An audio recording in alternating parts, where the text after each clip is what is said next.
I want to start with a verse from the book of Exodus. Text 1, every first issue of the womb is mine, from all your livestock that drop a male is first thing, whether cattle or sheep. I always hear a thump when I hear that drop of first thing. But a firstborn of the animal, it belongs to God. And it has to be sacrificed. But the first thing of an ass, meaning a donkey, you must redeem with a sheep. If you do not redeem it, you must break its neck. You cannot use it. The firstborn belongs to God. It does not belong to the farmer himself. The farmer must give it to God. If he can't give it to God, he should redeem it with a sheep. If he doesn't redeem it with a sheep, he hasn't redeemed it, meaning bought it back, it doesn't belong to him. It simply has to be killed non-sacrificially. The donkey is not a sacrificial animal, unlike the cattle or sheep. And you must redeem every firstborn among your sons. None shall appear before me empty-handed. You must redeem every firstborn among your sons means that your son is like an ass or a donkey. Don't take it personally. It's not a sacrificial animal. It's not a domestic animal. It's not an animal with a cloven hoof and chewing the cud. It's not a sacrificial animal. It's like the donkey. But here you don't have the option of breaking its neck, as tempting as that may be. You have to redeem it. The sheep stands in for the son, who otherwise would be sacrificed because he is the firstborn son. Now this seems to be a notion that's around in the ancient Near Eastern world, independently of ancient Israel. And to give a particularly good example, I gave you text 2, which is really quite late. Text 2 is like 3rd century of the Common Era. And this is a Latin inscription found in Algeria, that is, say, in North Africa, in an area that was settled by Phoenicians, the Punic areas of North Africa. Think of Carthage, which is from a Semitic word meaning new city. The new city on the north coast of Africa, which was Carthage, which was settled by Phoenicians, which was a group that spoke a language and had a culture not that far from the culture of ancient Israel, that gave us the Hebrew Bible and gave us text 1 that we just looked at. So here's what this inscription says: prosperity and salvation to the holy Lord Saturn, the god Saturn, a great nocturnal sacrifice, a great sacrifice by night, breath for breath, life for life, for the salvation of Conchessa, on account of a vision and a vow, Felix and Diodora have offered a sacrifice. Now, there's a strange word, has a whole history we won't necessarily go into, more. Offered a sacrifice with willing hearts, a lamb as a substitute, agum pro vicario, a lamb as a substitute, a lamb as a vicarious offering. Well, if you try to reconstruct what lies behind text 2, it looks as though the Felix and Diodora have had a daughter named Conchessa, who was probably gravely ill. Either she was healed or in hopes that she would be healed. They are offering a lamb as a substitute. The lamb is being offered for the substitute of their daughter, who would otherwise presumably die, or maybe otherwise would have died, except for this vow to offer the lamb. The lamb as a substitute for the child, independently of anything in the Hebrew Bible. It's an idea that's around elsewhere in the general Canaanite Phoenician world. Now this story, this notion, this ritual of a lamb being offered as a substitute for the child, especially for the firstborn, if the firstborn is a son, this is something that has a number of narrative realizations within the Hebrew Bible. In other words, it's a ritual, and rituals always are open to multiple interpretations. Rituals survive longer than theologies. Rituals are hardier and more perennial than theologies. People's beliefs change. People's beliefs change. A half hour ago, I didn't believe I'd ever be giving this lecture. But people's beliefs change, but their rituals, their habits are ingrained in them, the way habits tend to be ingrained. And they tend to endure even when they are understood according to new rituals and new theologies. New rituals and new theologies come in to explain old rituals that have been around for a long time. If you want to make a good example of that, consider the Christmas tree. You don't see Christmas trees in the New Testament. You don't even see December 25th as a holiday in the New Testament. But this has been taken over, and fancy schmancy historians of religion say revalorized in terms of a Christian story. Here we see that in the Hebrew Bible, the Old Testament, there are two stories, two basic narratives that both seem to play on or to reflect this larger institution of the lamb or the sheep replacing the firstborn, especially the firstborn son. If the firstling is a male, if it drops the firstling thump as a male, then in fact he must be offered to God. He doesn't belong to his natural parents. He must be offered to God, and he can be offered, and if not, he must be redeemed with the sheep. The best known of these would be the story of the Korban Pesach, that we say in Hebrew, the paschal lamb. The lamb that's offered at Passover as in order to induce favor on the part of God, and as the story would have it, the narrative that develops is, the lamb is offered so that its blood can be placed on the doorpost and lintel of the house of the original Passover, and this then means that God will show compassion to that house, or jump over that house, depending on what that word Pesach actually means. It may not mean Passover, but either way, that house will be spared. So here you see this in text 3 from Exodus 13. The Lord spoke further to Moses, saying, consecrate to me, which is the language of sacrifice, consecrate to me every firstborn, man and beast, the first issue of every womb among the Israelites is mine. And when the Lord has brought you into the land of the Canaanites, as he swore to you and your fathers, and has given it to you, you shall set apart for the Lord every first issue of the womb. Every male firstling that your cattle drop, thump, shall be the Lord's. All the male firstlings, whether a man or beast, belongs to God. But every firstling asked you shall redeem with a sheep. It can't be sacrificed, it must be redeemed. A sheep must substitute for the non-sacrificiable donkey.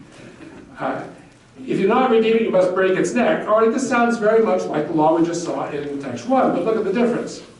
And you must redeem every firstborn among your children. Fine, that's text 1, but look at the difference. Verse 14 here in text 3. And when in time to come your son asks you, what does this mean?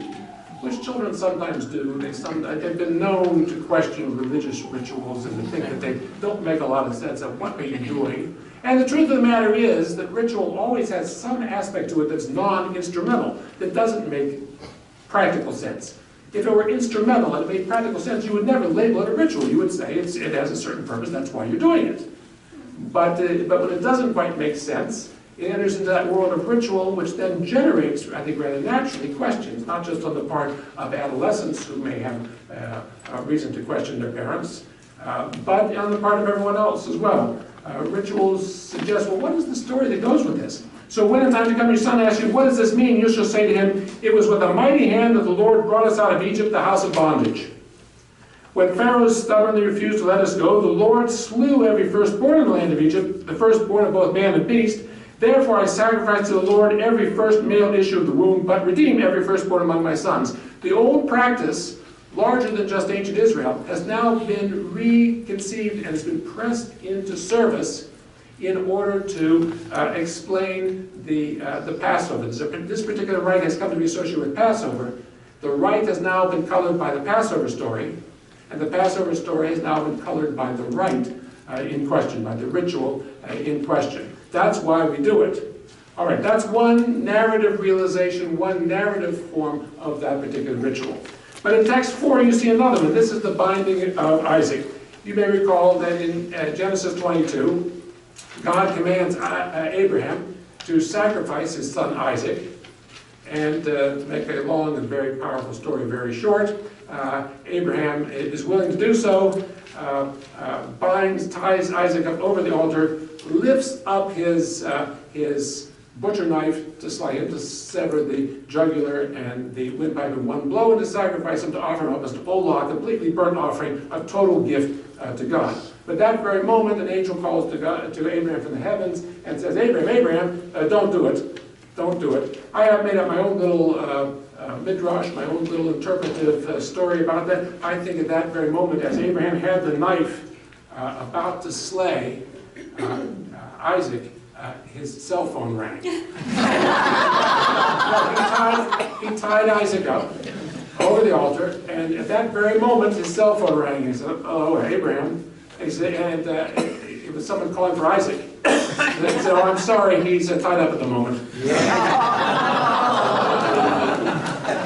How do you know why that's not in the canonical Midrash collection? You never will be either. All right. So now the interesting thing is, you might say, all right, the sacrifice is off, it's over with, fine, everybody goes home. But then Abraham lifts up his eyes and sees a ram, which is, for those of you who are not into animal husbandry, and I would suggest you get into it. My wife got jealous when I tried it. Those who are not into animal husbandry, a ram is an adult male sheep. It's also a Dodge truck, but we won't go into that. And so he lifts up his eyes and sees a ram that apparently has just gotten caught by its horns in a thicket. So he's able to grab this ram and offer a tachat b'no in place of his son, as a substitute for his son. It's a substitute, not exactly a replacement, it's a substitute for the son. It's as if he did in fact carry out the command, but he used the ram in place of Isaac after God said, no, don't sacrifice Isaac. So here we get to the story here in number 4. They arrived at the place in which God had told him. God built an altar there. He laid out the wood. He bound his son Isaac, tied him up. That's why in Jewish tradition it's called the Akedah, the binding of Isaac. In Christian tradition it tends to be called the sacrifice of Isaac, probably because of the typological connection with the crucifixion, which we'll get to in this lecture. But in fact, Isaac is not sacrificed. He laid him on the altar on top of the wood, and Abraham picked up the knife to slay his son. And then this is where I would insert about the cell phone, but it's not here in this text. Then an angel of the Lord called him from heaven, Abraham. Abraham, he answered, here I am, which is what he answered God when God first gave the command. He named it, here I am. And it's what he answers Isaac when Isaac asks him, but where's the sheep? And he said, do not raise your hand against the boy or do anything to him, for now I know that you fear God, since you have not withheld your son, your favored one, from me. When Abraham looked up, his eye fell on a ram caught in the thicket by its horns. So Abraham went and took the ram and offered it up as a burnt offering in place of a son, tachat b'no, as a substitute for a son. And Abraham named that site Anah Yireh, whence the present saying, on the mount of the Lord there's vision, he is seen, or whatever that means. Now the point I'm trying to make is this is a completely different story. This is not the story of the Exodus.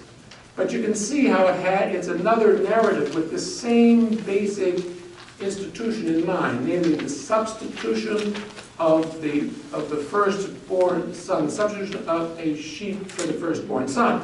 You might say that, wait a minute, Isaac is not Abraham's firstborn son, Ishmael's his firstborn son. But probably in the Bible, as in the case of rabbinic law, and as in the case of Talmudic law, the status of the firstborn goes by the mother.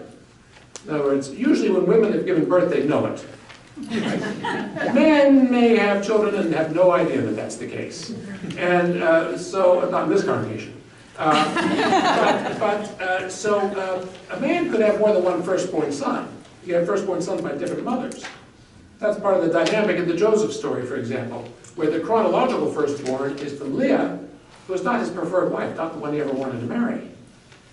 The firstborn that he prefers is from Rachel, the only wife Jacob has ever said to love, and the only one he ever wanted to marry. So you can see, you can have more than one firstborn. Anyway, so this is another story that looks a lot like the story of the Exodus, but is really in the Hebrew Bible unrelated. The two are not brought into connection with each other in the Hebrew Bible.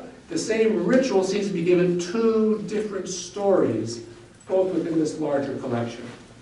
Now, it's in the nature of biblical tradition that these classical texts don't remain out of contact all that long. All that long, I mean, I think in terms of millennia. To me, you know, everything after like the 5th century is pop culture. Maimonides, Thomas Aquinas, Al-Farabi, Oprah, Dr. Phil, it's all sort of out there together. I know I should know something about these kind of pop culture icons, but I just don't really get that much into them.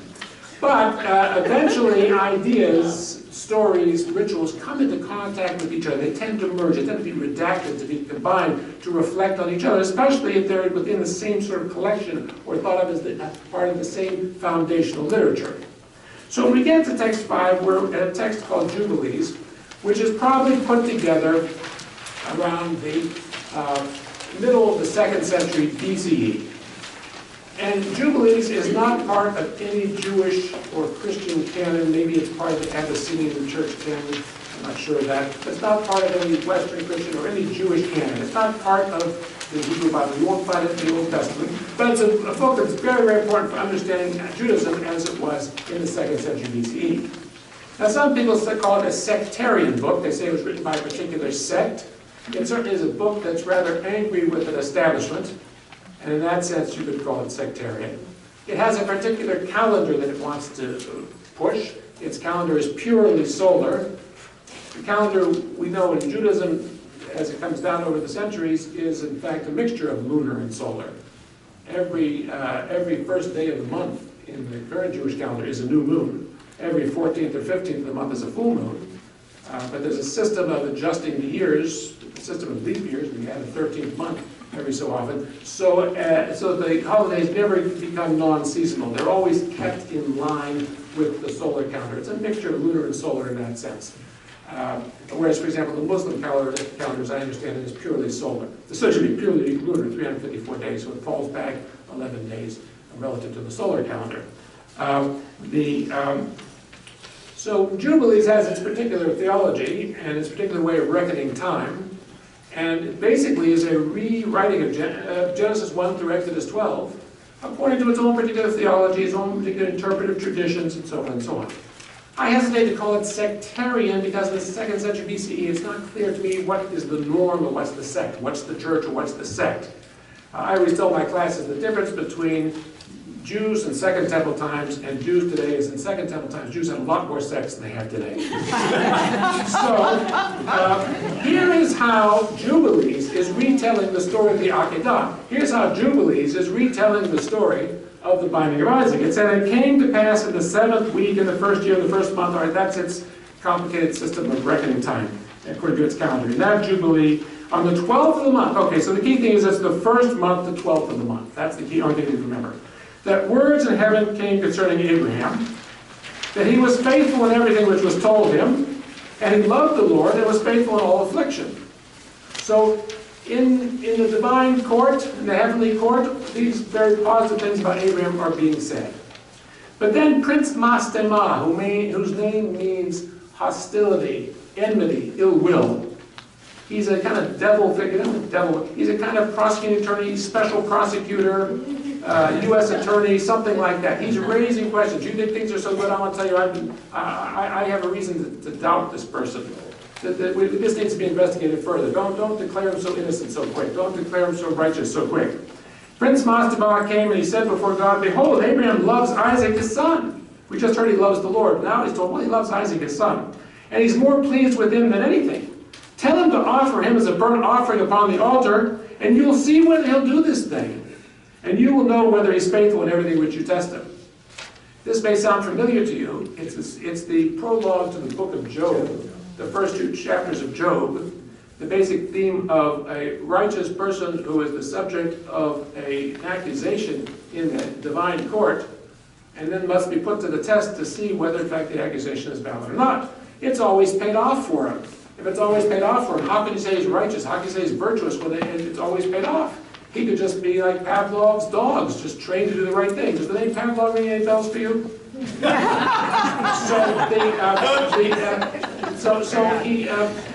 So we got to see, is this an act of will and character, or is it just, I don't know what they call that, classical conditioning or whatever?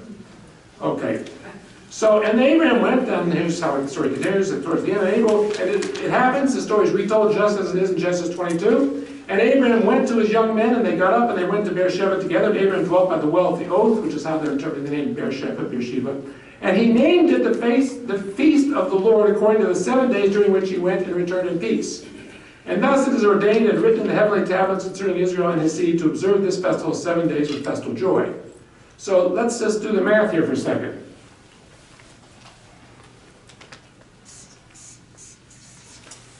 He starts off, the accusations given on the 12th day of the first month. He travels for 3 days. So he gets there just as the 15th is coming in. The day comes in, presumably in the evening. The day, which is true in the Jewish calendar, the day begins at sunset. So on the 15th he comes in. By the way, that 12 plus 3 equals 15, I did that in my head. I know math was never my strong point, and basically for 3 reasons. Lack of good teaching and lack of any talent. So the 15 is there. So that is where Passover begins. In other words, the sacrifice at the end of the day, on the 14th, is when the Korban Pesach, when the Paschal Lamb was to be offered.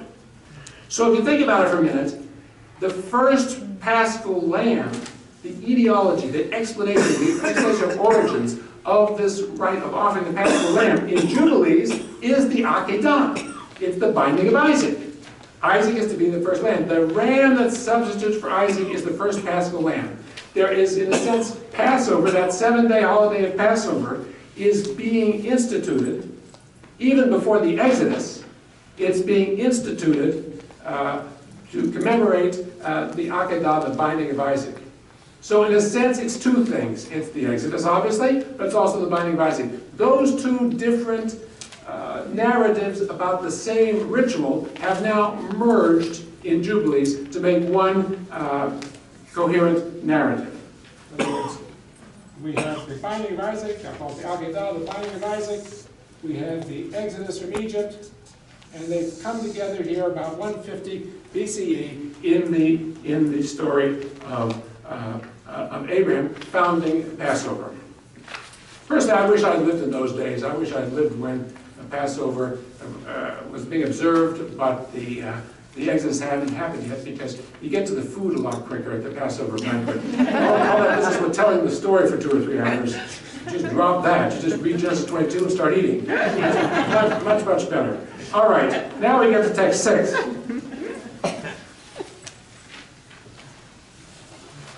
I think there are two classes here. I think the first one that's half evaporated was when I was poured at 1:30, when I was supposed to be here.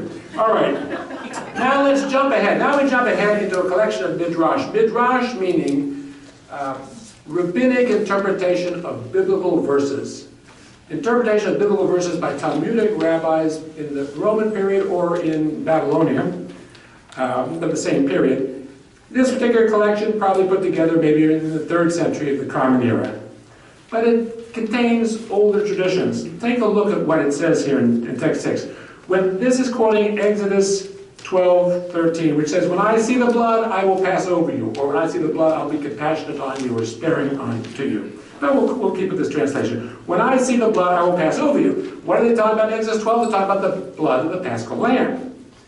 But here's the Midrashic interpretation. Here's what this rabbinic authority says. "I see the blood of the binding of Isaac." To say God is going to save the Jewish people because of the blood of a lamb, a dumb animal has no idea what's happening, you slay the lamb, that works? Wouldn't it be better to have an act of self-giving, of conscious sacrifice, self-sacrifice, such as Abraham prepared to give up the son he loves, his heir, the promised son, or Isaac prepared to give up his own life? Wouldn't that be a better basis for the Exodus? So here they're interpreting the blood of the lamb at Passover as a kind of cipher for the deeper story of the blood of Isaac offered at the binding of Isaac. Did the story think he was offered? Did they have an idea that he actually was sacrificed and resurrected? Did they have a belief that, Abraham nicked his jugular and drew a test tube full of blood from Isaac, which is also an idea that appears in some Midrashic literature? Is that what they mean by the blood of Isaac? Do they mean just the blood of the ram that's substituted for Isaac? Is that all they mean by the blood of Isaac? Or is the idea that the willingness to sacrifice Isaac makes it as if he had sacrificed Isaac? Which of those is it? You really can't say. It's not important for our interpretation. For it said, Abraham named that site Adonai Yireh. He named the site, "The Lord will see." Will see what? They're reading it as a prediction. Lord will see. At some point, the Lord will see, based on what went on at this site where I was prepared to sacrifice Isaac. Further on it says, God sent an angel to destroy Jerusalem. But as he was about to wreak destruction, the Lord saw and renounced further punishment. 1 Chronicles 21:25. The Lord saw what? What did he see? The Lord saw. V'yar Hashem, he saw. V'yinachem, and he renounced further punishment. What did he see? That he changed his mind. He was about to destroy Jerusalem. What did he see? What did he see? He saw the blood of the binding of Isaac, as is written, God will see to the sheep, meaning God will see that event. Maybe the blood of the sheep, maybe the blood of the sheep as a substitute for the son, whatever. So here you see the binding of Isaac becomes an act that serves to the benefit of the people of Israel through history at various times when there would have been destruction, because of this foundational sacrificial act involving Abraham's preferred, beloved, firstborn, whatever you want to call him, son, Isaac. Because of that, the people of Israel were spared. All right. So much for some Jewish examples. So if you go back in time, because this will be earlier than what we just looked at, in text 7 you have the Epistle to the Galatians of Paul, one of the Apostle Paul's first letters. He says, brothers and sisters, I give an example from daily life. Once a person's will has been ratified, no one adds to it or annuls it. Now the promises are made to Abraham and to his offspring. It does not say into offsprings, as of many, but it says into your offspring, singular. That is to one person. Okay? Who is Christ? So what Paul is trying to do, he's doing a midrash of his own. It says, make these promises to Abraham and to his offspring. Offspring, the Hebrew zera, like the Greek sperma, which is what appears in Paul, is a word that is morphologically singular, like the word, let's say, progeny in English. It's singular. Posterity is English. It is singular. You don't have to say posterities, progenies. Although it's morphologically singular, it's semantically plural. You could have many posterity, you could have many progeny, you could have 50 grandchildren, you have many progeny, although the word is technically, just purely grammatically, singular. Grammatically singular, but semantically plural. So from the fact that that sperma in Greek is seed, offspring is purely singular, he says, well, let's be talking about just one person, ignoring that possibility of a collective, plural understanding of the word. And so he says, it must be to one person. Well, who's the one person to whom the promise to Abraham were made? And Paul, in his own Christian midrash, says it was made to Jesus. Who is to one person who is Christ. So, in the plain sense of the Abraham narrative in Genesis, I think you'd have to say if there's to be one person, if you're going to read your offspring as only one person, which I think goes against the plain sense, but Midrash goes against the plain sense most of the time.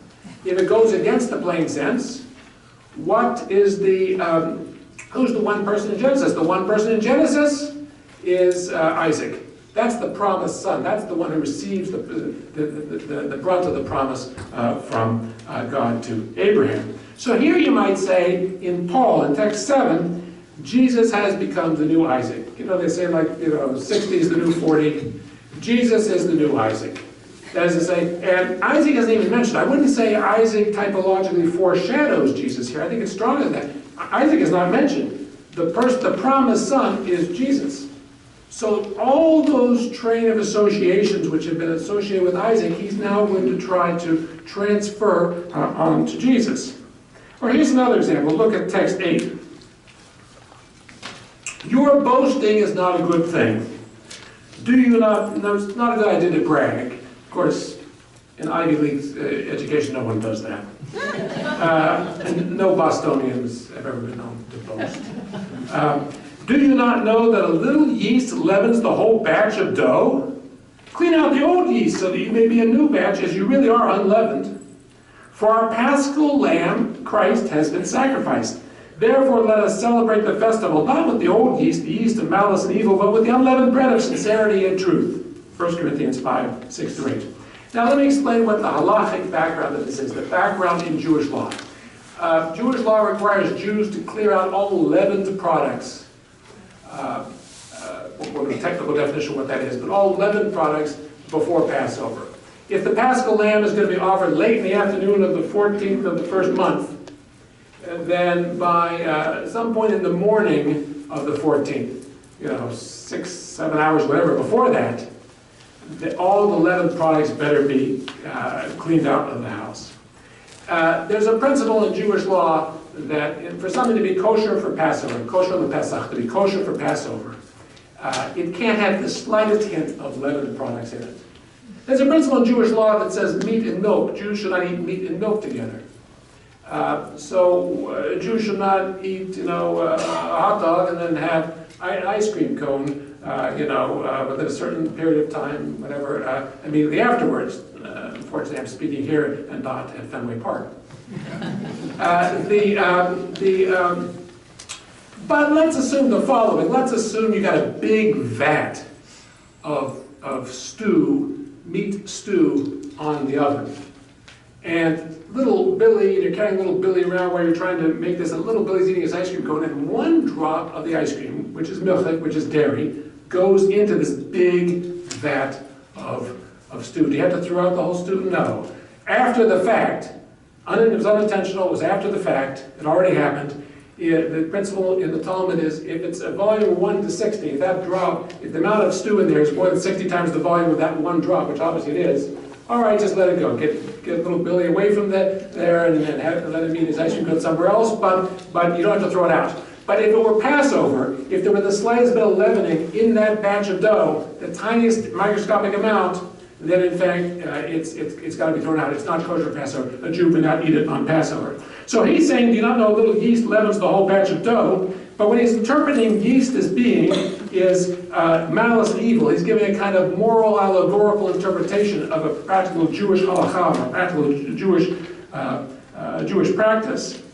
The unleavened bread, the bread that's kosher for Passover, is sincerity and truth. You've got to clear out the malice and evil to make room for the sincerity and truth, all on this Passover analogy. But what's the paschal lamb? I said it has to be cleared out. If the paschal lamb has already been offered, and you haven't koshered your house for Passover, your house has not been cleaned out. The Jew's house has not, it only applies to Jews, you'd be relieved to know. The Jewish house has not been made kosher for Passover. And here you are, late in the afternoon, almost sundown, and the paschal lamb has already been offered, then you're really, really in trouble. Then you're really in trouble. So he's saying the lamb has already been offered and you have not cleaned out the leavening. But who is the lamb here? The lamb is Christ, verse 7. So first in text 7, Christ is Isaac. In text 8, Christ is the paschal lamb. If that seems confused to you, remember what Jubilees did. Jubilees made a connection between Isaac and the paschal lamb. So you might say there's a three-way equation. At the point when you have Isaac equaling the paschal lamb, if Christ equals one of them, and Christ equals the other one. And if Paul's thinking at different times maybe in his career, but nonetheless on his analogy, on his Midrashic thinking, Christ equals Isaac, he's the promised son, etc., the promised offspring of Abraham, and he equals the paschal lamb. All of which I think goes back to that ritual of the sheep substituting for the firstborn son. Okay. And you can see this playing out in the Gospels as well. In text 9, you see the Gospel of John. It says, since it was the day of preparation, the Jews did not want the bodies left on the cross during the Sabbath. In John, Passover occurs the day before the Sabbath. In John, Passover begins Friday night. In Matthew, Mark, and Luke, Passover begins Thursday night. In other words, and that may be one reason why John does not have a Last Supper. John does not have a Last Supper. Now, it's Passover. Jesus dies on the cross in John just before Passover starts. Jesus dies on the cross in Matthew, Mark, and Luke on the day of Passover itself. What the calendrical differences are, why that happened, that we don't have to go into. I hope not, since I don't know the answer. But it was the day of preparation, meaning they're getting ready for Passover, for the Sabbath. The Jews did not want the bodies left on the cross during the Sabbath because that Sabbath day was a day of great solemnity. That Sabbath day was also going to be Passover. They're getting ready for Passover. And so that Friday night you were starting both Passover and the Sabbath, of course. So they asked Pilate, the Roman prefect, to have the legs of the crucified men broken and the bodies removed. Then the soldiers came and broke the legs of the first and of the other who had been crucified with him. But verse 33, when they came to Jesus and saw that he was already dead, they did not break his legs. These things occurred so the scripture might be fulfilled, none of his bones shall be broken. But if you look at the scripture they're quoting, Exodus 12:46, what's the antecedent of his? None of his bones shall be broken. It's the paschal lamb. None of its bones, the bones of the paschal lamb, be broken. The paschal lamb is not been sacrificed appropriately. Any of its bones have been broken. So they're clearly interpreting the crucifixion as a paschal sacrifice here, taking the place of heavily colored by or in the same frame of reference as the paschal lamb. That would be the point. In fact, it's very powerful in John as Jesus being led to be sacrificed. The lambs are being brought into the temple to be sacrificed late on that Friday afternoon, because on Friday night in John is when Passover would start. Okay. Now, you might say, so far we've talked about Abraham and Isaac, and we've said that there's a tendency to read Isaac as foreshadowing Jesus, or even to see Isaac dropping out and Jesus taking his place. Isaac identified with the paschal lamb, Jesus now identified with the paschal lamb.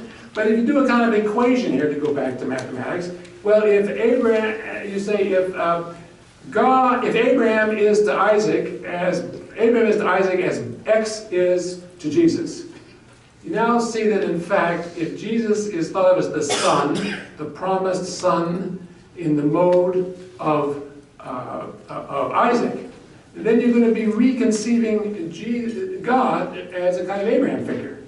God is now going to be reconceived as a father prepared to give up his only beloved son, his only begotten son, his preferred son, his favorite son, whatever. So look at text 10. This again is from Paul, from Romans, late in Paul's career. Romans 8, text 10. We know all things work together for good for those who love God, who are called according to his purpose. For those whom he foreknew, he also predestined to be conformed to the image of his son, in order that the son, might be the firstborn within a larger family. That's already interesting, the firstborn language. And those whom he predestined, he also called. And those whom he called, he also justified, whatever that means of Paul. And those whom he justified, he also glorified. What then are we to say about these things? If God is for us, who's against us, or who could be against us? He who did not withhold his own son, verse 32, he who did not withhold his own son, but gave him up for all of us, will he not with him also give us everything else? Now, he who did not withhold his own son clearly echoes the Genesis 22, the binding of Isaac, where the reason that Abraham does not have to sacrifice Isaac in Genesis 22, what calls this great test off is the fact that you, Abraham, lo chasachta bencha, you did not withhold your son. Sometimes you see translated spare or whatever. You did not withhold your son. The dynamic in Genesis 22 is giving versus withholding. Will God give, or will Abraham give, or will he withhold? Will he sacrifice, or will he hold back for himself? That's the choice.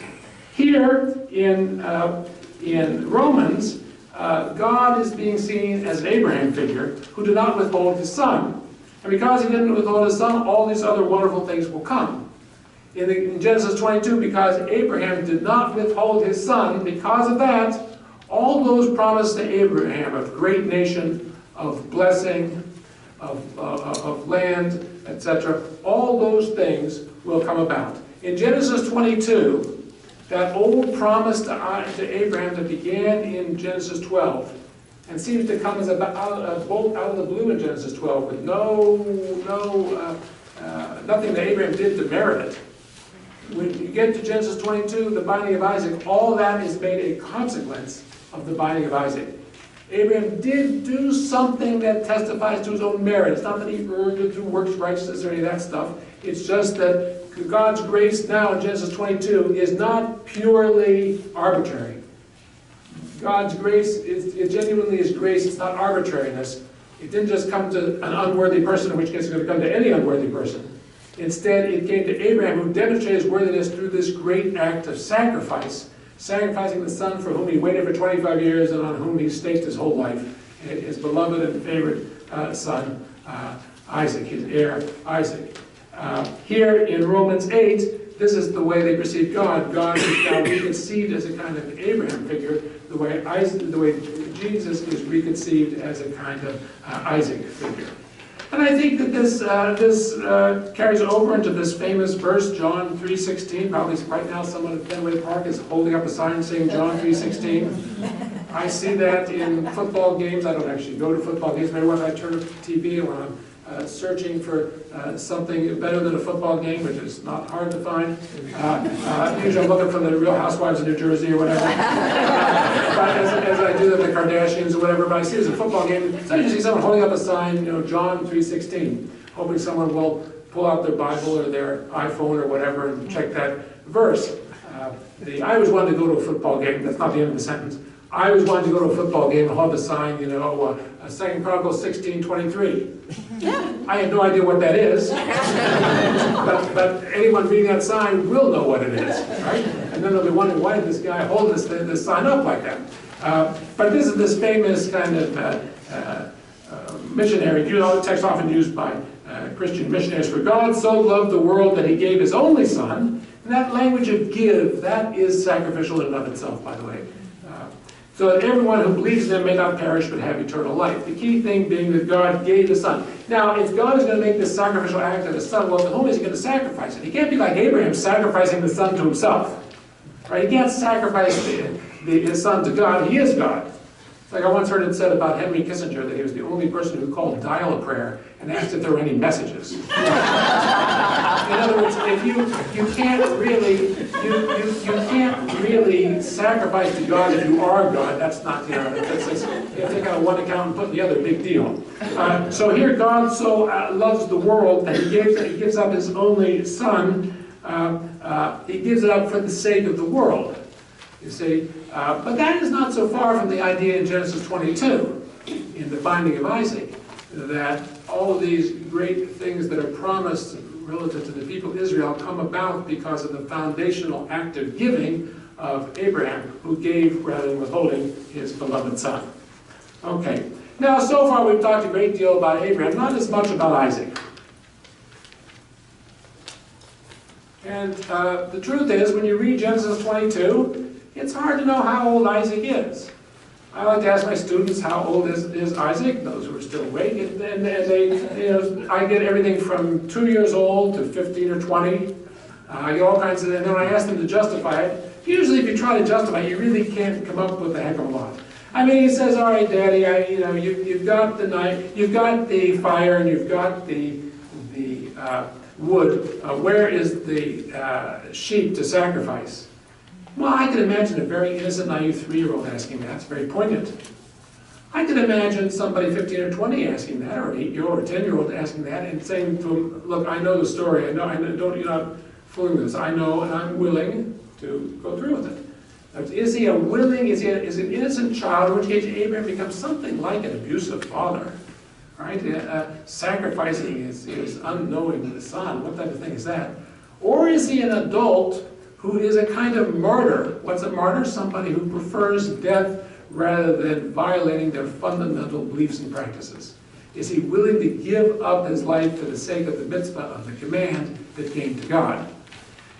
Jews, starting already in Second Temple period, tend to reconceive of Isaac as a kind of type of the martyr. And you'd have to say that Jewish interpretation starting, I don't know when, 2nd century BC, I don't know when this starts, you see Isaac becoming more and more central to the story of the binding of Isaac. Abraham never recedes, but he has to share the limelight with Isaac. It's a terrible, painful sacrifice on the part of Abraham. He never wants to do it at the human level. He's commanded by God and is obedient to God and trusting in God. He never wants to do it at the human level. But in the case of Isaac, he is the one who could choose to run away. So generally, the tendency in Jewish interpretation in this period is to make Isaac an adult who knows exactly what's happening. They have various ways of calculating his age. This particular one in text 12 interprets his age based on the fact that his mother is 90 when he's born. There's always hope. And then we have chapter 22, binding of Isaac. In chapter 23, he dies at 127. If you do the math, 127 minus 90 means 37. If you think that Genesis 23 follows directly, chronologically, in narrative sequence from Genesis 22, a huge assumption, but if you make that assumption, then you can figure out that Isaac must have been 37 in Genesis 22. If you say, well, Genesis 22 and 23 are written by different sources, and there can be a large narrative gap, there's no reason to think everything is totally sequential, then that whole thing falls to pieces. So look at what text 12 does. It says, at the time that Abraham sought to bind Isaac his son. This is another midrash, another interpretive story of the rabbis of late antiquity. Abraham sought to bind Isaac his son. He said to him, Dad, I'm a young man, and I'm afraid that my body might flinch from fear of the knife, and I will cause you distress. And the slaughter will be invalid, and thus not count to you as a sacrifice. So bind me very tightly. For could anybody tie up a man 37 years old except with his consent? In other words, if you think that Isaac is 37 years old, and you think Abraham is Isaac is tied up, which the text says, Yaakov, he bound him, is why we call it the binding of Isaac. Well, try and tie up a able-bodied 37-year-old man, especially when you're 137. It's even harder. After about 92, it's almost impossible. That's my experience. So if you think he's that old, why is he tied up? And if you think it's voluntary, if he's 37, he clearly knows what's happening, and if he doesn't want to do it, he could run away, so it must be voluntary. If it's voluntary, why is he tied up? Well, he volunteers to be tied up because there might be an involuntary flinching.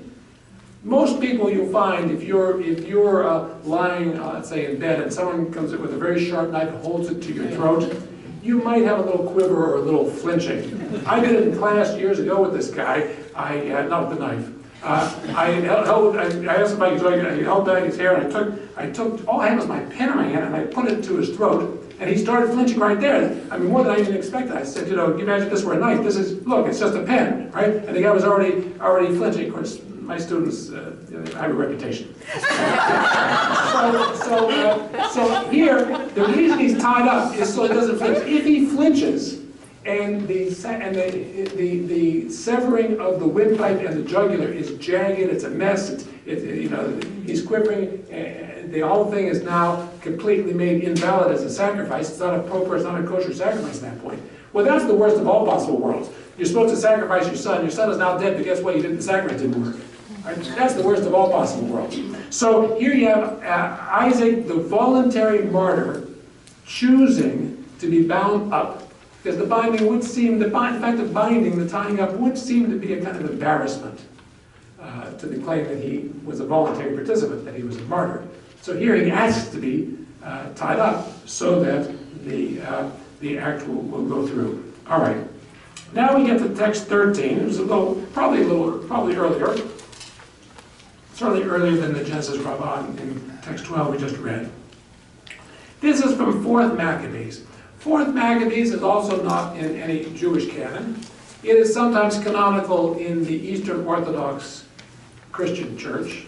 In some traditions in Eastern Orthodoxy it's canonical, and some it's not, and sometimes it's in the canon, it goes out, and goes back in. It's all very, very complicated. And you can find it, I am surprised to see the New Revised Standard Version, at least the version I have, has it there, even though it's not canonical in Protestant churches. And nor is it generally considered to be apocrypha. It's a piece of Second Temple Jewish literature.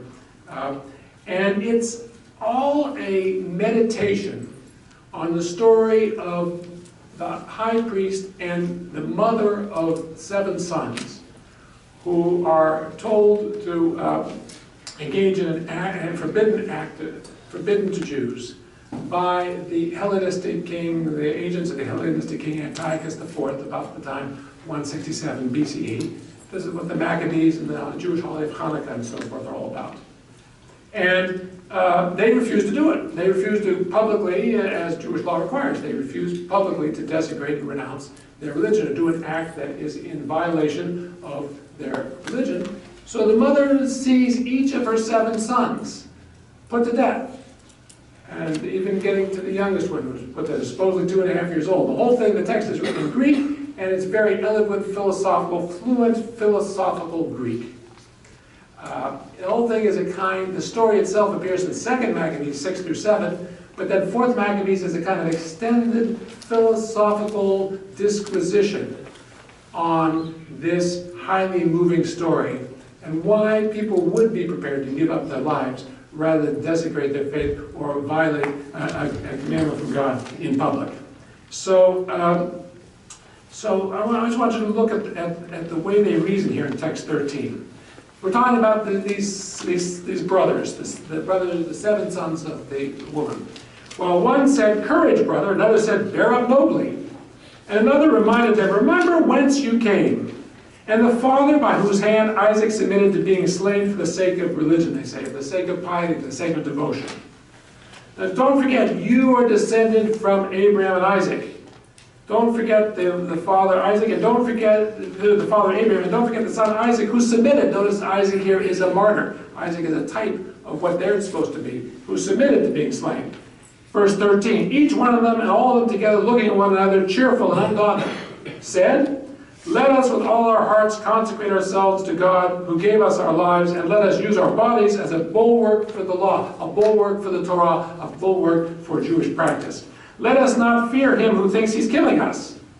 For great is the struggle of the soul and the danger of eternal torment lying before those who transgress the commandment of God."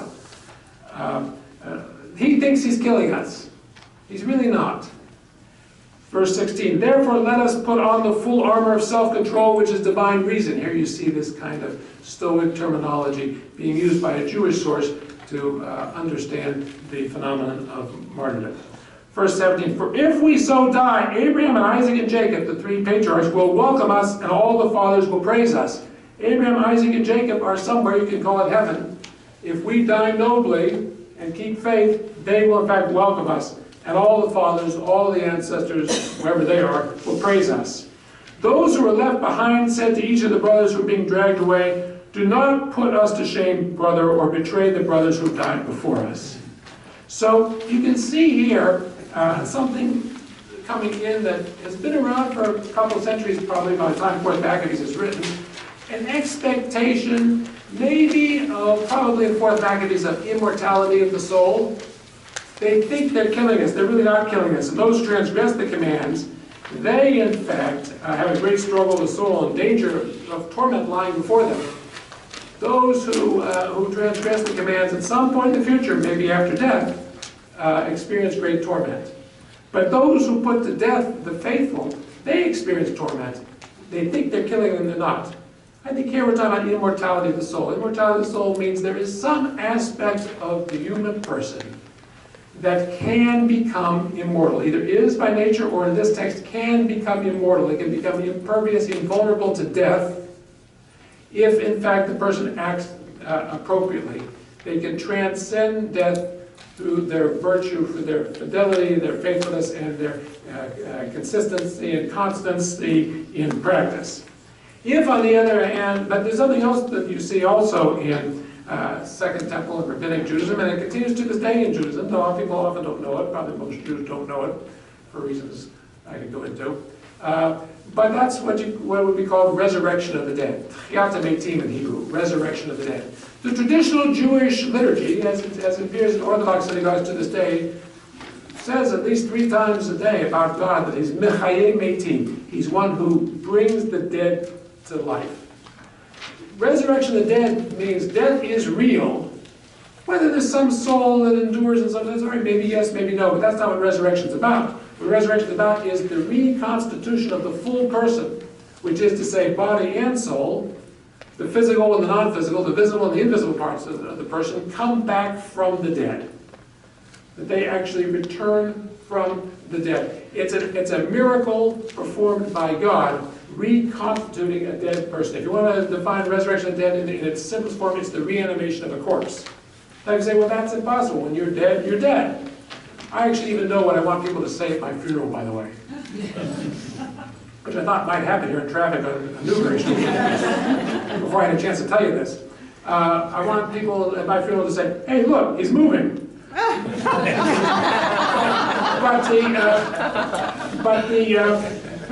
So the resurrection of the dead is a miracle. It's not intrinsic in the nature of human beings. It's something God does, reversing death, reconstituting miraculously a person. You might say, but how can I be reconstituted? Some of the atoms in my body were also in the body of Albert Einstein, probably not the ones in my brain, but somewhere. How can both of us can be resurrected? But you're missing the term miraculously.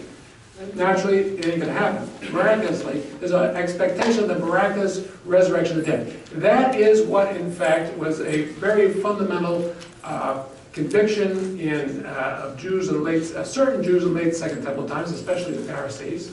It carries over into rabbinic Judaism. It becomes a normative doctrine in the Talmud. It becomes a normative doctrine in Judaism. In modern times, Jews outside of Orthodoxy, and maybe some in outside Orthodoxy, but certainly outside of Orthodoxy, have felt rather embarrassed by it. Because they're embarrassed by the notion, as most people in scientific age are, of miracles, of a divine intervention, of an eschatology, a future act of God, reversing something that's as natural as death.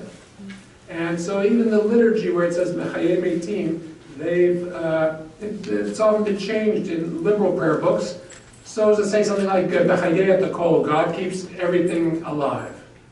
But Mechayei Metim means God brings to life those who are dead. That's a different thing. It's a miraculous sort of event.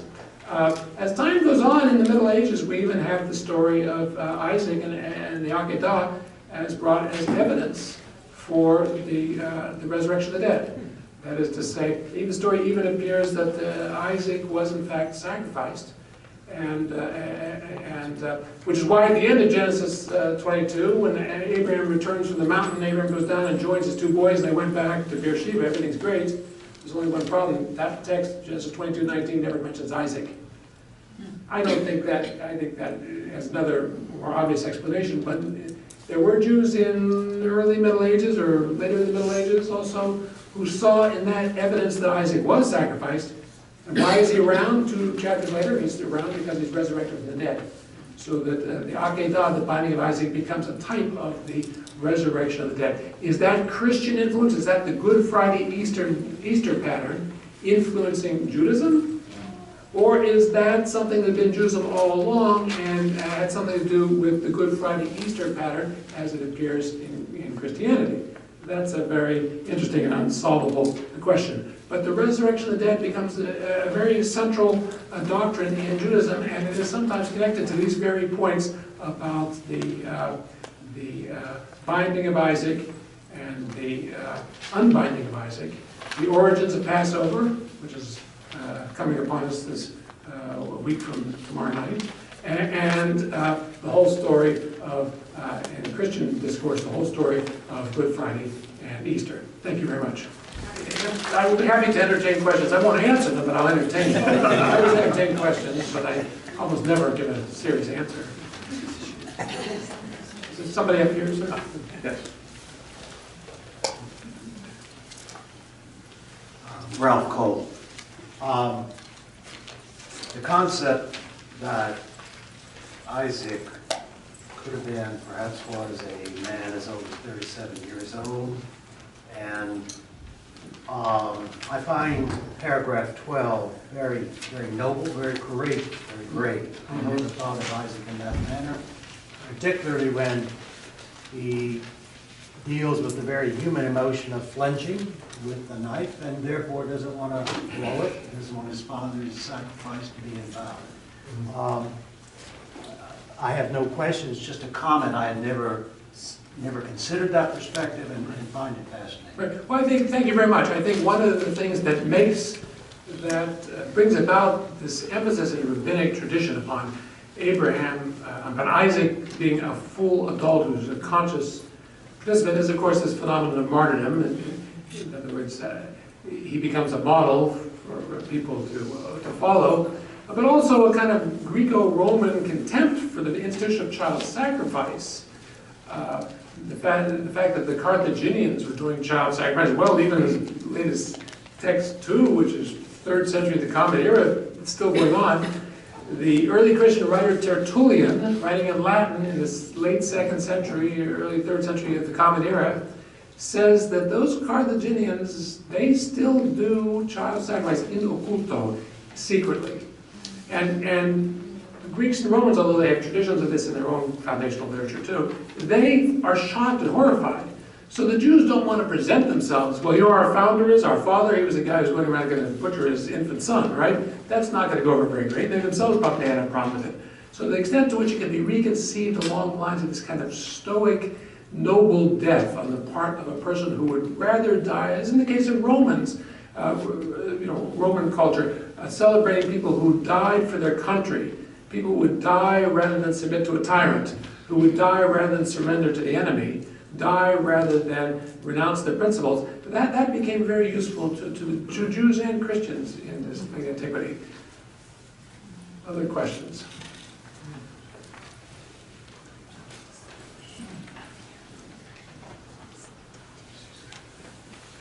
Hi, my name is Roy. Thank you for that brilliant talk, probably.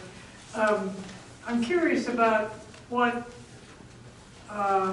relationship there might be between Jewish understanding of the binding of Isaac and the Enlightenment tradition, 17th, 18th century, in which there was this tremendous fascination with Greek human sacrifice, Agamemnon sacrifice that they did in Judaism. So, as you know, there were paintings and plays and operas and so on, all based on this theme, and it became a major source of criticism of the Catholic Church, and a major reason why people said, you know, the church is up to no good because they believe in human sacrifice, as did the Greeks. Because when you call it the binding of Isaac rather than the sacrifice, that changes your understanding considerably. But I wonder what relevance there would be, or if the topic is just too huge to go into. No, it's a very good topic. First of all, thank you for saying you enjoyed the brilliant lecture. It reminds me of the time that Groucho Marx left a party and said, I've had a perfectly wonderful evening, but this wasn't it. I may have given a brilliant lecture at some point, but this wasn't it. Well, in the Enlightenment, you know, I'll just address, it is a huge topic, but a very good one. I'll just address one small part of it, and that is that where you have a religion of reason, where you celebrate reason and rationality, where you think the notion of revelation, of the divine self-disclosure and so forth is primitive, superstitious, pre-scientific, kind of backward, you're going to hate a story like Genesis 22. You're going to hate a story like the core Christian story. So to a figure like Immanuel Kant, he uses the Akedah, he uses the binding of Isaac, he uses Genesis 22 as a negative example. He says, the moral law always rules. Now, you might hear a voice in your head saying, sacrifice your son. Here's what Abraham should have said. Abraham should have said that I know clearly the moral law that says I should not put an innocent person to death. I don't know whether you, the voice I'm hearing in my head, is actually God. All people hear voices in their head and do crazy things because they hear voices in their head. Therefore, I'm going to follow the moral law and I'm not going to listen to you. So from Kant's point of view, from that kind of Enlightenment rationalist point of view, Abraham failed the test. He failed the test of the religion of reason, proving that Genesis 22 was not written by Kant. Now, of course, what I find infuriating about this is that Kant, you know, people think they get away from their roots, or as we say in the Midwest, their roots. But Kant grew up as a Protestant pietist in this pietistic movement in Germany, and you know, he might have had a little more respect for religious tradition, at least to ask this question: what do you make of these traditions, Judaism, Christianity, and Islam, that all have versions of this story in them, and all of which forbid child sacrifice? Clearly, the meaning in those normative traditions, as it comes down to him, is something other than, oh, Abraham did it, therefore you're supposed to do it. You hear a voice in your head, go out and kill somebody, go out and kill somebody. I mean, he might have noticed the difference. For example, there's no language of killing in Genesis 22, it's the language of sacrificing. That's a different thing. He might have considered what's the nature of sacrifice. What do religions do when they no longer literally have sacrifice? How is sacrifice enacted when it's not literally possible? All those things could have occurred to him, but he thinks like a very kind of low church Protestant. I'm happy to say this in an Episcopal place. Low church Protestant who, you read the Bible, and the Bible tells you what you're supposed to do. So there it is. So it's just kind of stupid, so we know that. So the answer to your question would be, it does become a problem. I think it becomes a problem in the Enlightenment and ever since. And there's a whole cottage industry of people who want to make it into a negative model where Abraham is the abusive father, Abraham is the violent father, Abraham is the drunken, violent father, etc., etc. All of which I can understand the homiletical usefulness of that. But I think it really goes very far from what the story is actually about, and certainly about the way the story has been taken in Judaism, Christianity, and Islam, which I didn't talk about today. Yes? Excuse me. Sure, go ahead. I think a major objection, as I recall from the Enlightenment, was that any God who should ask such a thing of a father was a God we don't want to believe in. Yes, I think that's right, and that is the major objection. So as they would say it, God is reasonable and moral, and this is, as they see it, this is an act of immorality. So that's Kant's position that morally it can't be, ethically it cannot be justified. And then along comes about, I don't know, 45 years later, Soren Kierkegaard writes this great book, Fear and Trembling, which I strongly recommend. I've never read it myself, but someone asked me the other day whether I was going to see this new Noah movie. I said, no, I'm waiting for the book to come out. but Kierkegaard says, well, the religious life, the life of faith, transcends ethics and suspends the rules of ethics. And whereas Kant wants a generalizable rule to explain behavior, Kierkegaard says the deepest tenets of faith and the way people act on the basis of faith cannot be generalized and therefore justified ethically.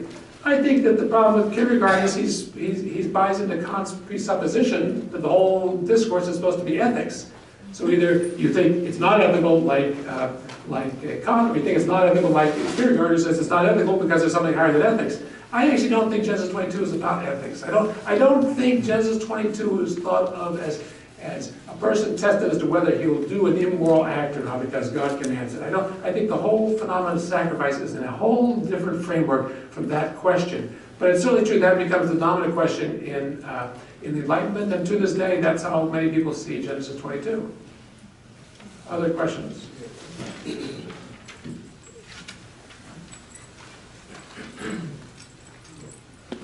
Hello, my name is Ignacio Castuera. I'll show my quote credentials. I'm from California. I'm visiting Boston. I saw that you were lecturing. I came over to hear you. Were you here on time, I hope? Not quite. I have a little bit of a difficulty with the whole idea of sacrifice. I sympathize a lot with my fellow Christians who are questioning the whole atonement theory of salvation, that we have a God who requires a blood sacrifice, and since nobody else can pay it, then of course Jesus had to pay it. And two of my good friends and colleagues, and they went to the same seminary I went, Claremont School of Theology, so I'm showing all of my leftist, religious left credentials. They question also the whole thing in a book called Saving Paradise, in which they say the whole crucifixion thing was really kind of not that important in the first 11 centuries of Christianity, and that the first crucifix does not appear until the 11th century, actually, in Germany. And it is Charlemagne and the whole Carolingian revival, or revival, some people consider it an addition to the Constantinian problem. Anyway, bottom line, sacrifice is problematic, I think. I think it should be problematic for any person of morality. You were talking about ethics and all of that. What kind of deity would ask for a child to be delivered, even if he then provides his own child to be the one that pays for the sacrifice? So I want your opinion on that. Well, that's a very profound question. I'm so happy that Reverend Rich and other clergy are here to answer the question. I'm late for another appointment. So I'll just agree with you that sacrifice is problematic, and the critiques of this story in Genesis 22 and the critiques of the Christian story grow out of the heartfelt and sincere ethical problems that people have with the idea of sacrifice. I would just say one thing to make it a little more complicated, and it's a huge, huge question, and if I had much more time, I still couldn't answer it. But I think that what we're seeing in part is the foreignness of sacrifice to modern culture. It is so foreign that we try to assimilate it to something that's not foreign. You meet something foreign, you try to put it in categories you understand. So categories we understand are violence, which is all around us, ill will, murder, and so people say, well, that's what it is, and therefore we classify it as such. The interesting question is, why did the ancients not classify it as such? What is sacrifice such that they don't put it in the category of murder? Now, one thing you have to say about sacrifice, this makes it even more complicated, is some sacrifices don't involve bloodshed, some don't involve taking a life. There are vegetable sacrifices. What they call the mincha in the Hebrew Bible is a grain offering or a vegetal offering. This exists also in Hinduism, for example. You could say that the notion that the essence of sacrifice is bloodshed and blood atonement and dying, that I think also is a kind of a bias, frankly, that comes out of Christianity and people thinking of the crucifixion of Jesus and the sacrifice of Jesus as the archetype of all forms of sacrifice. Sacrifice is larger than that, it's more complicated than that, and people have trouble understanding, I certainly have trouble understanding what it is. The harder task, the easy task is just to denounce it. The harder task is to understand it, to figure out why ethically sensitive people in antiquity, very concerned with questions of ethics and morals, did not classify it that way. That's the much harder thing to do. In terms of Judaism, ideally sacrifices should be going on in the temple in Jerusalem right now. It was destroyed by the Romans in August of 70. There can't be any other sacrifice of all kinds of complications. Anybody who would try on their own to rebuild it, etc., etc. But you have plenty of statements in classical Judaism that certain things take the place of sacrifice. Since we can't do it, ideally we should. The prayer can take the place of sacrifice. Talmud Torah, the study of Torah, can take the place of sacrifice. Circumcision is sometimes, Brit Milah, ritual circumcision for Jews is thought of as a form of sacrifice. You're laughing, maybe you have seen it done. And that charity takes can take the place of sacrifice. That the charitable impulse, the giving charity has to do with that not withholding and that generosity. That the poor, the hand of the poor is like the table or the altar of God. A very strong idea that you have in Jewish Christian sources in antiquity. All these things involve the reapplication of the language of sacrifice to something else. It's a little different from saying we're embarrassed at sacrifice. It's more like saying sacrifice is a very good thing. Here are some ethical ways to practice it. And that dimension has to be considered too. In Judaism, there is a notion, in Talmudic Judaism, that tshuva, that repentance, expiates a sin. Ideally, there should be sacrifices in the temple, sin offerings, and repentance. Sin offerings aren't possible, but today. But repentance is, and repentance can affect atonement. I think there are ideas like that also in various forms of Christianity. These are good questions, tough questions, which is why I'm glad I'm only entertaining them. This gentleman over here also had a question. Andy Miller, back to Kierkegaard. Yeah. Doesn't he say also that Abraham is an example of faith, holding two contradictory notions, which takes it above the moral Kantian level? Correct. So he's committed to killing his son at the same time that he believes God won't let him do that. And that's the example of faith. Yes, that's exactly right. In other words, for Kierkegaard is a good Lutheran, believed it was all a test of faith. So as a test of faith, Abraham, how could it be, as it says in Genesis 21, you go ahead and expel Hagar and Ishmael. Ki b'Yitzchak yikareh chazara. Your progeny will continue for you through Isaac. How is that possible if Isaac is going to die childless? Most people who die childless, that's the end of the line. They say infertility is hereditary. If your parents didn't have any children, you won't either. Isaac has no children yet. How is it possible that Abraham of descendants through Isaac, if Isaac's put to death? So, as Kierkegaard would have it, Abraham has such faith in that promise, he's prepared to act even in accordance with the divine command to slaughter Isaac, because at some level he has faith that he will get Isaac back, even if it's only through resurrection. he'll get Isaac back. All right, so he's different from the Stoic hero. For Kierkegaard says, Abraham is different from the Stoic hero. The Stoic hero is simply willing to give something up, resignation, end of the story. Abraham, as the knight of faith, is prepared to give up Isaac because he has faith he will get him back. So that's right, that's a whole aspect that would seem like total nonsense to Kant. But that's a major part of the story. Richard Bowen.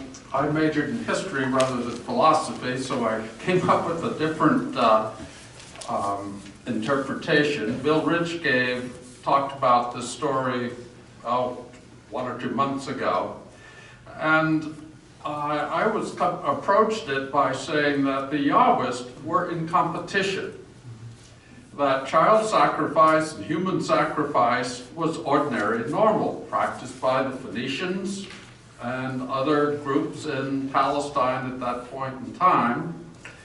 And here's a group that said, no, it's wrong, it's unnecessary. Yes, we must sacrifice to our gods, and we need their protection, but there's a different way. And this, to me, just was the transformational event of the whole Yahwist group, and in some ways you can say that gave them an edge and a distinction in their time in Palestine. Is there any validity to this? A lot of people have said that. So if you go by majority, or I don't say majority, but frequency of opinion in scholarship, there are a lot of people who believe that. I personally don't. First of all, child sacrifice seems to have been very rare in the ancient Near Eastern world. It happened, it's attested. It's very rare. It's not as if everybody goes out and sacrifices his or her firstborn son. In the Bible, Abraham is commanded to do it. The judge Jephthah in Judges 11 he doesn't have a son, he does have one child who's a daughter. The Moabite king Mesha in 2 Kings 3 does it. Other than that, I don't know of any examples of it. The prophets rail against, relatively late in the game, 7th, 6th century BCE prophets are railing against people who do it. It doesn't seem to be the sacrifice of the firstborn son that they're doing. It seems to be the sacrifice of boys and girls without concern for the order of birth, which I think is a different phenomenon. But Genesis 22, I don't think can reasonably be interpreted as saying, this tells you not to do it. Why would God reward Abraham and say he fears God? Never says love and faith, that's elsewhere, but that he fears God and rewards him for doing something, being willing to do something that is completely forbidden. If the idea of the story is to say this is a terrible practice, it's a strange way to do it. To have God order it, the man's willing to do it, and God rewards him for his willingness to do the supposedly terrible thing. That seems very strange. If they want to be against child sacrifice, they're probably capable of being against. Eventually, yes, the ancient Israelite religion does forbid child sacrifice. Whether they thought Abraham, in the special case of Abraham, fell into that stricture or not, that's a more complicated question. Certainly, as Judaism and Christianity develop, they don't see it that way. That's a kind of a modern progressivist view that I think is not around in antiquity. They really don't see it. They celebrate Abraham for his willingness to do it. They imagine Abraham did actually do it. The Christians think of God as actually doing it in the case of Jesus. They don't see it simply as a negative example. It becomes a negative example with the Enlightenment, as this lady over here said. It becomes a kind of negative example with Enlightenment rationalism and all the problems that the gentleman from California brought up. And then it becomes a negative model. But in Jewish and Christian traditions, it's thought of as a positive model. Prophets do. It is true that prophets do rail against people who practice child sacrifice. See that as typical of the Canaanites. Really, it's not typical of any culture that I know of in the ancient Near East. It seems to have been a rare exception. In the case of the Moabite king Mesha, 9th century BCE in 2 Kings 3, he is under siege and he's losing. And he pulls out the last stop. He's willing to sacrifice his firstborn son who would be king after him. And then it works. That text is not even critical there. It works, and the siege is off, and he seems to be off. He seems to recover. It seems to be extreme circumstances. Jephthah makes a vow. He probably didn't even mean his daughter when he makes the vow, but he then carries out the vow, which his daughter says he has to do. It seems to have been an exceptional event in all these cases. This gentleman here has his hand up for some time. My name is Francis, Professor. I would like to ask this question because maybe based on comparison and contrast between Jesus Christ and Isaac, because Jesus Christ sacrificed himself for the sins of the world, and Abraham wants to sacrifice Isaac. So between both of them, I want you to give me more explanation of the comparison and contrast, how the relationship between both. Okay. I don't think the binding of Isaac was thought of as a sacrifice for atonement or propitiation or expiation or anything like that. That's another bias moderns have about sacrifice. I think especially in a Christian culture, people think sacrifice has to do with guilt and the expiation of guilt. I think the type of sacrifice here is the nature of the donation of first fruits to the giver of the fruits. The firstborn of flock, herd, the first skimming of the oil in the vat, first fruits, and firstborn among the sons. So I don't think it has to do with the expiation of sin. I think the connection has to do with the New Testament authors conceiving of Jesus in the scriptural mode, of the only form of scripture they knew, which was the Old Testament, the Hebrew Bible, what was later in the 2nd century come to be called the Old Testament. And they therefore, the template for the death of Jesus is the Akedah. And that template also has the idea that the Son is alive after his sacrificial death, or what should have been a sacrificial death. And so they have that, what I'm calling Good Friday Easter pattern, then becomes conceived in the minds of Abraham and Isaac, partly because of the commonality with Passover. Because the binding of Isaac already 200 years before Jesus, roughly, had already been conceived of as an explanation for the origins of Passover. And one thing that all of the 4 canonical Gospels agree on is that Jesus died about the time of Passover, although they differ on that question of whether Friday was Passover or Saturday was Passover, but the first day of Passover.